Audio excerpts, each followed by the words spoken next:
Numerous witnesses, including neighbors and family members, testified to Carl's violent temper and his repeated threats against Andreas and Viktoria. He was reportedly overheard saying, "I'll kill him for what he's done to my family, and I'll make them pay." Letters written by Carl to Viktoria, discovered by investigators, reveal his lingering obsession with her.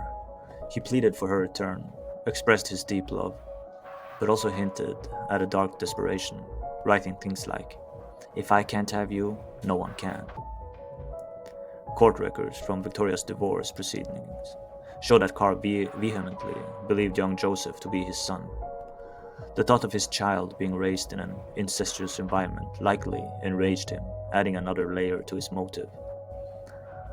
While Carl initially claimed to have been at home on the night of the murders, witnesses placed him near Hinterkaifeck, casting doubt on his alibi and strengthening his position as a prime suspect.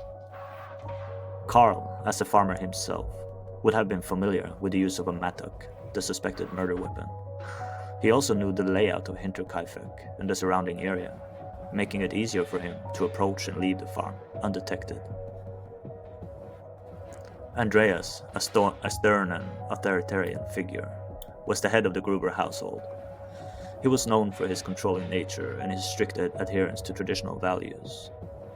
The incestuous relationship with his daughter Viktoria reveals a darker side to his personality, suggesting a man capable of manipulating and exploiting those around him. Neighbors and family members described Andreas as a domineering and controlling figure who exerted strict control over his family. He was known to be possessive of Viktoria and disapproving of her marriage to Carl. This suggests he may have been threatened by Carl's presence and his attempts to reclaim Viktoria. Entries in Viktoria's diary suggest that Andreas was emotionally manipulative and possibly abusive.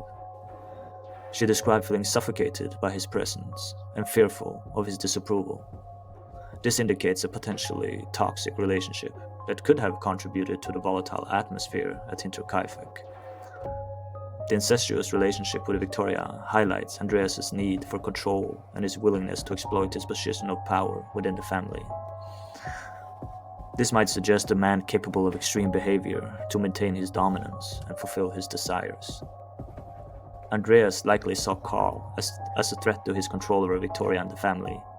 This could have created a simmering conflict between the two men, potentially escalating into violence.